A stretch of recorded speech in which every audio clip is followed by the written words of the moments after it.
بسم اللہ الرحمن الرحیم۔ السلام علیکم۔ دنیا کی 5 نہریں جنت میں۔ حضرت ابن عباس رضی اللہ تعالیٰ عنہ نے فرمایا ہے، اللہ تعالیٰ نے 5 نہروں کو جنت سے جاری فرمایا ہے۔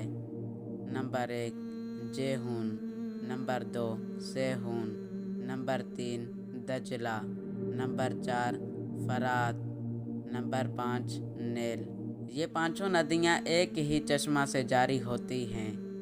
اللہ تعالیٰ نے حضرت جبرائیل علیہ السلام کے ذریعہ جنت کے ایک چشمہ کو پہاڑوں کے اندر امانت رکھ دیا ہے اور پہاڑوں سے ان نہروں کو زمین پر جاری فرما دیا ہے، جس سے لوگ طرح طرح کے فوائد حاصل کر رہے ہیں۔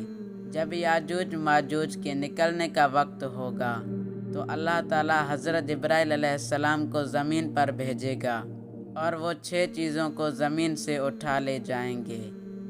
نمبر 1 قرآن مجید، نمبر 2 تمام علوم، نمبر 3 حجر اسود، نمبر 4 مقام ابراہیم، نمبر 5 موسیٰ علیہ السلام کا تابوت، نمبر 6 مذکورہ بالا۔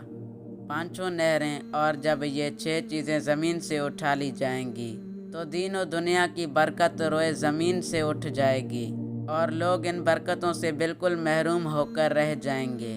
اللہ تعالیٰ نے قرآن مجید میں ارشاد فرمایا ہے، اور ہم نے آسمان سے پانی اتارا ایک اندازے سے، پھر اسے زمین میں ٹھہرایا، اور بے شک ہم اس کے لے جانے پر قادر ہیں۔ اس آیت کا یہی مطلب ہے کہ ان پانیوں اور نہروں کو ایک وقت ہم اٹھا کر جہاں سے ہم نے اتارا ہے وہاں پہنچا دیں گے، اور زمین سے یہ سب ناپید ہو جائیں گے۔ تو بندوں پر لازم ہے کہ خداوند قدوس کی ان نعمتوں کی شکر گزاری کے ساتھ حفاظت کریں، اور ہرگز پانی کو بیکار ضائع نہ کریں، اور ہر وقت خدا سے ڈرتے رہیں کہ کہیں یہ نعمت ہم سے سلب نہ کر لی جائیں۔